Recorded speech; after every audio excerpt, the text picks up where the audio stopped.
Hello, Dietitian Bosses. Welcome and thank you for joining the Dietitian Boss podcast. Today we are joined by Danielle Liss, who is a lawyer and is going to help us understand a little bit about intellectual property, about how to formulate our business, and do we need an LLC? Do we not need an LLC? And answer some of our general questions that we have been receiving here at Dietitian Boss, especially from some of our content creators and course creators in our Rebellion group. So welcome, Danielle. Thank you so much for joining us. Thank you so much. It's a pleasure to be here. Yeah, we always enjoy having you here on the Dietitian Boss podcast, and so grateful that you're willing to share your time and expertise with us, because we know how important legal questions are and copyright and trademark questions are, and it can really get in the way of people taking action and creating a business when these fears up about, what am I supposed to do about these complicated topics. So thank you so much for sharing your expertise. Can you give us a broad overview for our Rebellion members or dietitians out there thinking about creating courses or online group programs? When is it appropriate to start thinking about an LLC? And if you want to back up and describe an LLC a little bit too, what that is, in case I'm introducing some new terms and concepts to our listeners here. Absolutely. So to go back to one thing that you said, I know that people do get overwhelmed with legal.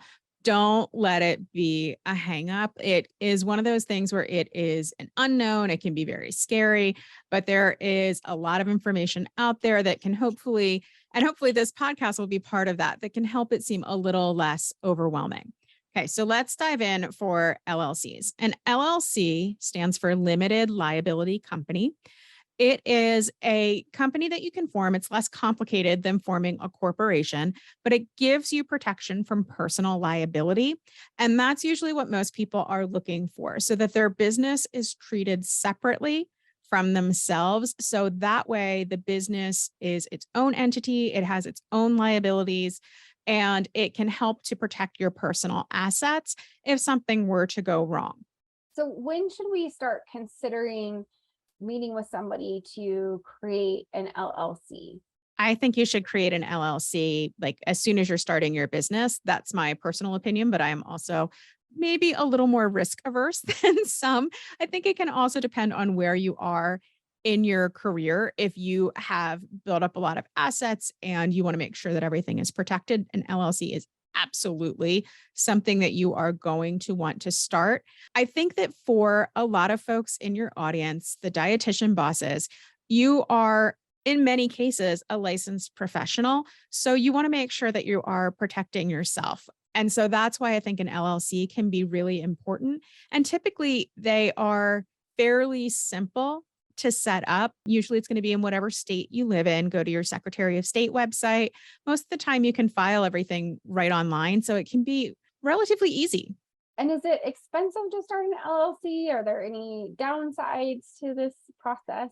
My best answer for that is it might be expensive depending on where you live. So each state charges different fees for it. So for example, I'm in Nevada. I think we're somewhere between $400 and $500 to initially set something up. In California, for example, it's not super expensive to set up. It might be like $120, but they have an annual fee of about $800 per year.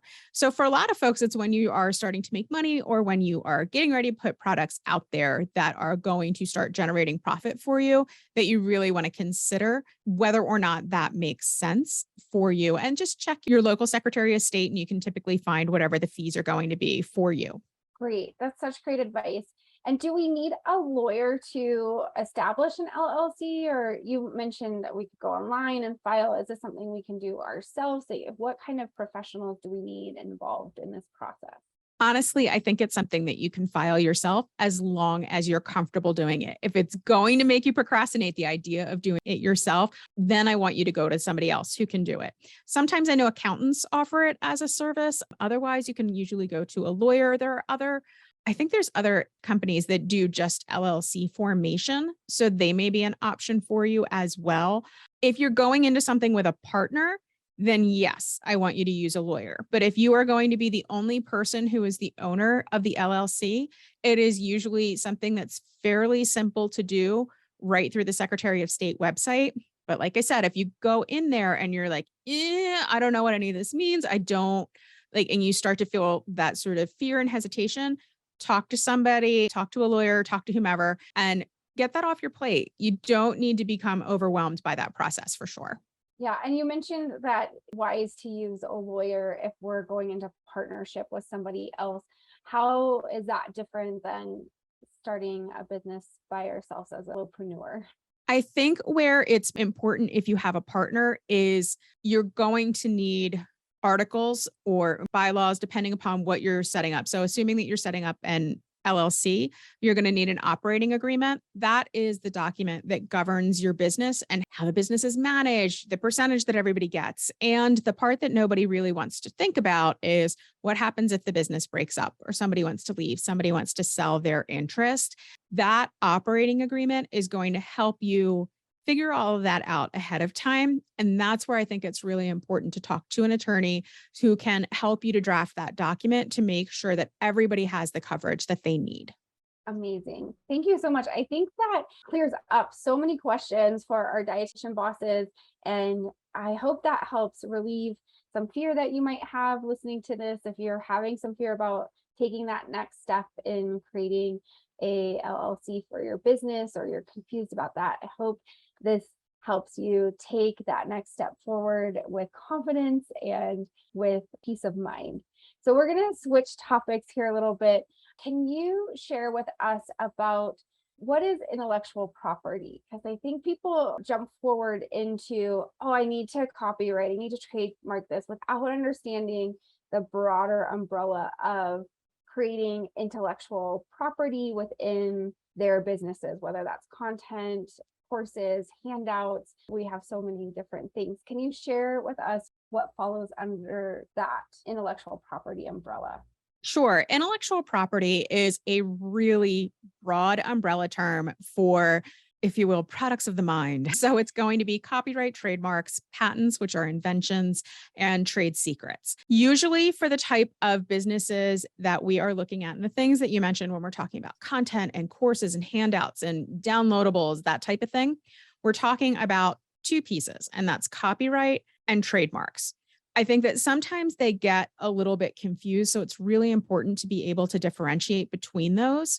In a copyright, it is a set of rights that's granted to the creator of an original work that is fixed in a tangible medium. And talk about some legalese, right? Like that is one of those things where it's like, what on earth did I just say? So an original work means that you are the original creator. You are not taking somebody else's work. You are not creating a variation of somebody else's original work. It is something that you have created, and it has to be fixed in a tangible medium. And that is really important to know, because you can't copyright an idea. What you can copyright is the expression of that idea. So you can do photos, videos, written text, books, things along those lines. Things that aren't eligible for copyright are things like ideas, systems, processes, titles, names, short phrases, slogans, or things like recipes, like a mere listing of ingredients or the content. So it's really important to kind of keep that in mind when you're thinking about things. Because I've had people come to me and say, I have created a 4-step method for the following nutrition area, whatever niche somebody is in. Can I copyright that? It's like, not necessarily. We're not going to copyright that. We're going to talk about trademarks potentially, but it may be that they have created a video or a downloadable ebook, something like that. And it may be that the ebook, the expression of that idea, is what is copyrightable.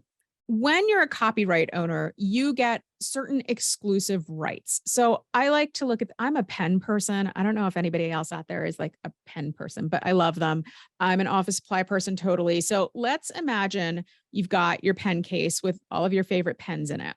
Your copyright is your case with all the pens. And then each individual pen would be an exclusive right. So it's the right to reproduce or copy the work, to prepare derivative works, which could be adaptations, things like that, the right to distribute the work, to sell and market it, to perform the work, if it's something like a song, or to display the work. So each one of those rights is part of your overall copyright. And those are really important to know because you can give away all your rights. You can give away one or two of your rights. You can give somebody the right to do something temporarily, which is typically called a license to use part of your copyright.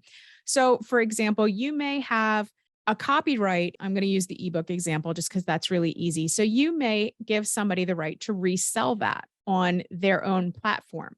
If you do that, you are giving them a license to resell, but you still have all of those copyright rights. So that's what's really going to be important. One thing that I think is going to be particularly important to remember when it comes to copyrights, especially about courses, is if you have someone else who is working with you on creating content, copyright automatically falls to the creator of that content. So let's say you've got a designer who made beautiful slides or did your design for your ebook. So you want to make sure that you take that copyright and that they have assigned those rights to you. So I think that's one of the pieces that's really important. And then the last thing I want to mention about copyright rights, particularly when it comes to courses and things that you are selling, is make sure you are clear about your ownership and how people can use your content. So put a copyright notice on it, the copyright symbol, and it usually has the year in your name. Make sure you're saying how they can use it. So if you're selling something, it might be that they can use it for their personal individual use, but they don't get to resell it. This does not mean that they can distribute it or share it with other people. Just make sure that part is clear. Any questions on copyright before I move to trademarks? Well, a couple of questions. I think when we're using platforms like Teachable and some of the other platforms like that distribute courses on our behalf, they have their users sign agreements to not distribute as part, not sign an agreement, but that's part of your access rights to it. So do we need a separate copyright and to when someone purchases our course to notify them how to use the course, or because they're a member of that platform and that platform should be somehow protecting their content creators, we can rely on that kind of protection?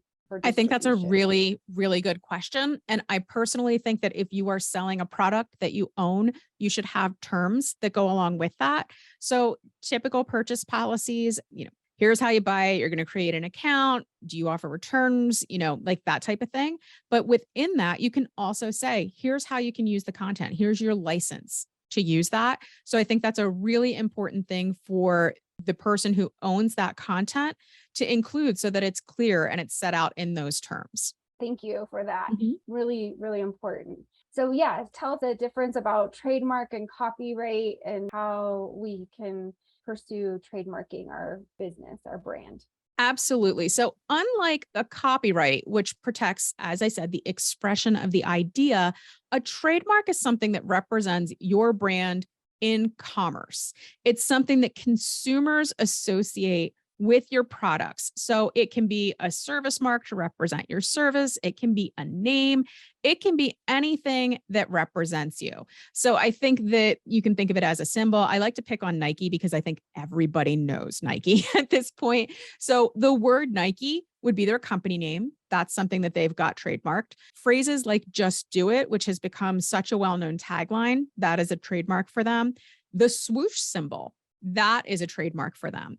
You can even, some of their other companies have non-traditional trademarks, like Play-Doh has their smell trademarked. The NBC chimes are a trademark. Tiffany Blue from the Tiffany boxes, those are all trademarks. So the key for trademarks is there can't be a likelihood of confusion between you and another mark. So it has to be different than what other people are using.